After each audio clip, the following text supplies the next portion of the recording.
But now, for this number 14, we do have my first term with a 3 right there. And these 3 will mean that I need to do 3x right here, and then I need to have x right here. And still, I need to find two numbers that when I multiply, I get negative 30. But have in mind that when I distribute, I need to get negative 13x, okay? So we're gonna guess and check until we get it. So what are two numbers that if I multiply them, I get 30? Let's start with that. Valeria. Two numbers that when I multiply them, I get 30. 3 and 10, right? Okay, so if I try 3 and 10, 3, let's say I try 3 right here and 10 right there, right? 3 times 3 will be 9, and then 10 will be 19. It will not give me the 13, right? What is another set of numbers that if I multiply them, I get 30, Ariana?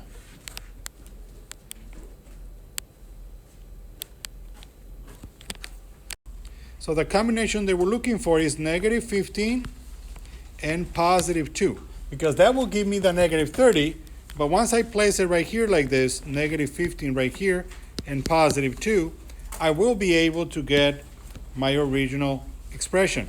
So here we go, look at this. 3x times x is 3x squared. 3x times 2 is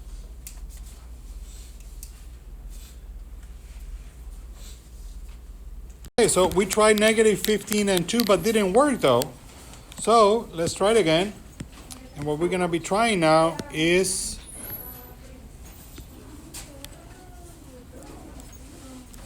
negative 6 and positive 5. Let's see if this works. So we have positive 5 right here and negative 6. First of all, that will give us a negative 30. And when I start distributing, I will get my 3x squared, and then 3 times negative 6 will be negative 18x, and 5 times x will be plus 5x. And finally, my 5 times negative 6 will be my negative 30, which means when I combine these two, I will be getting negative 13x minus 30, and I started with my 3x squared. So that means that this is exactly the same as my original one, so we got it right. We'll continue now with number 15.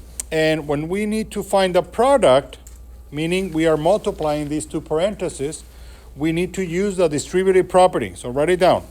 Distributive property. Write it down. Let me see your writing.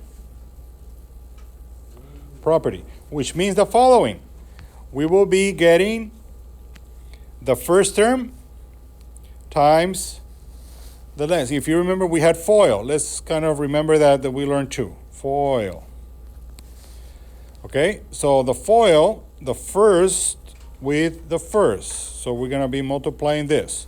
And that will be 4x times 3x, which will be 12x squared. You should be writing. Now, outer. Let's do it with red now. Outer.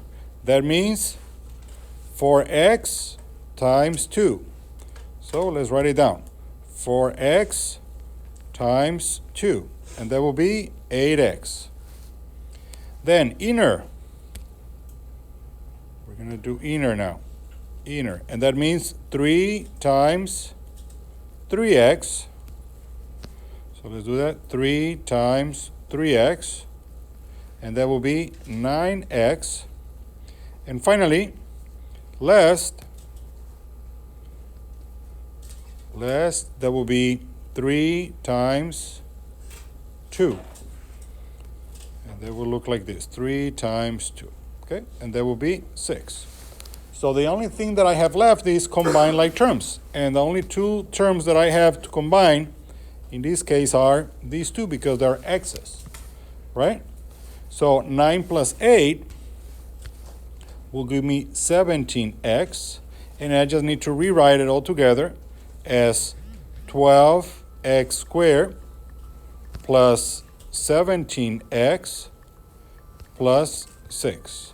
And that's the answer for you to complete this problem.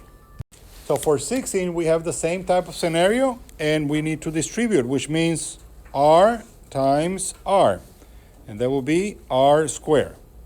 Then r times negative 4, that will be negative 4r. Now 4 times r, that will be positive 4r. And finally, 4 times negative 4, that will be negative 16. Okay, write it down. So then we will combine like terms, these two right here.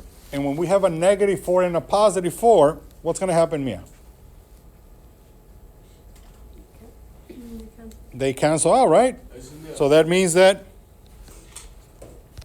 r squared minus 16 will be my answer. Why? Because I cancel the negative 4r and the positive 4r.